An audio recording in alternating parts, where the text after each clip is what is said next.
Bonjour chers amis, bienvenue dans une nouvelle vidéo sur la comparaison entre l'éducation de la Renaissance et celle de l'Antiquité. Je suis ravie de partager avec vous ce sujet intéressant et j'espère qu'il vous plaira. Notre sujet se compose de plusieurs éléments comme l'indique notre plan de travail suivant.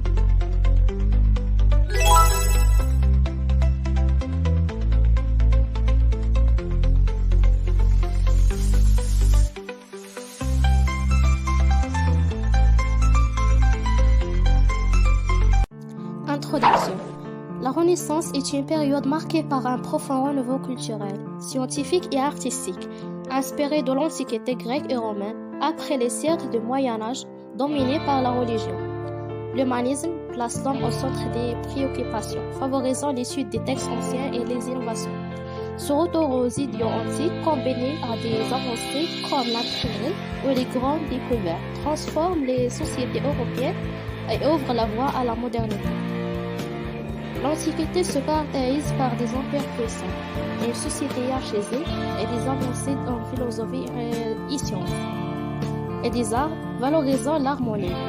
La Renaissance, inspirée de l'Antiquité, se distingue par l'humanisme, des progrès scientifiques, une révolution artistique et des réformes religieuses.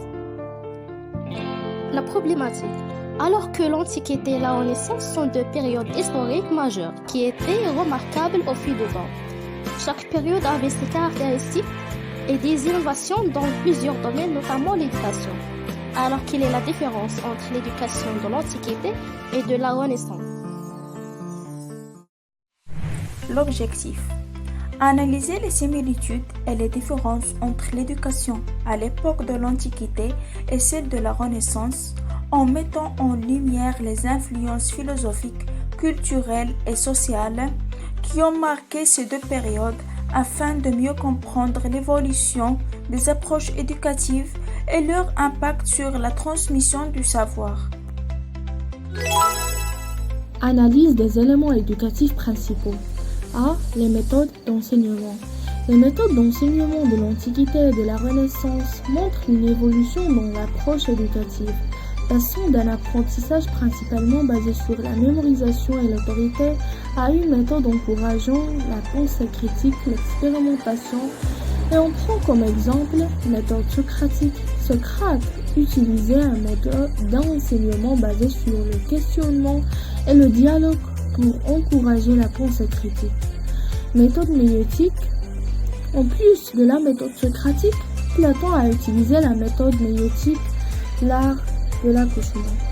Concernant les méthodes d'enseignement à la Renaissance, éducation classique, inspirée par les textes grecs et romains, l'éducation humaniste mettait l'accent sur les arts libéraux, comprenant la grammaire, la rhétorique, la poésie, l'histoire et la philosophie morale.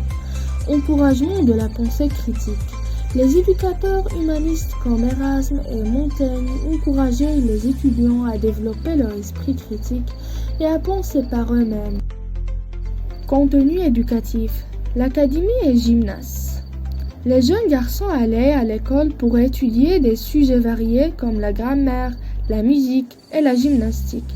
Les académies, comme celle de Platon, étaient des lieux de discussion philosophique.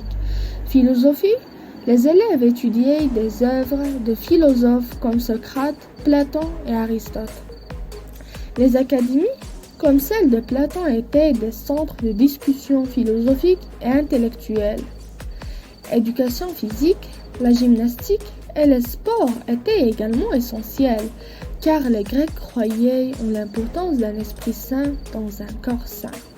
Arts libéraux, grammaire, rhétorique, poésie, histoire et philosophie morale formaient les bases de l'enseignement humaniste.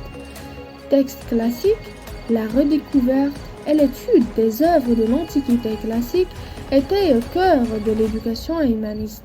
Les éducateurs comme Erasme et Montaigne ont encouragé la pensée critique. Les éducateurs.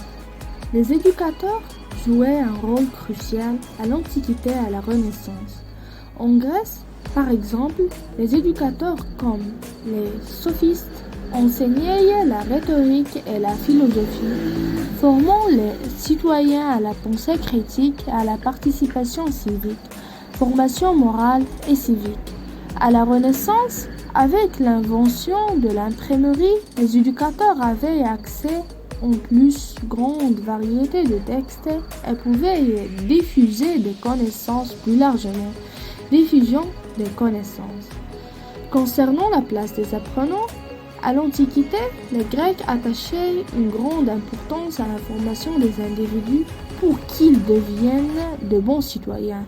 Cette formation inclut des tests mentaux et physiques qui évaluaient différentes facettes de l'idéal citoyen grec. À Sparte, par exemple, l'accent était mis sur la préparation militaire en ce qui concerne la Renaissance. L'éducation humaniste mettait l'accent sur l'étude des textes classiques et la pensée critique formant des individus bien équilibrés et cultivés. Le retour des idées antiques durant la Renaissance repose sur la redécouverte approfondie des textes de Platon et Aristote, facilitée par plusieurs facteurs majeurs.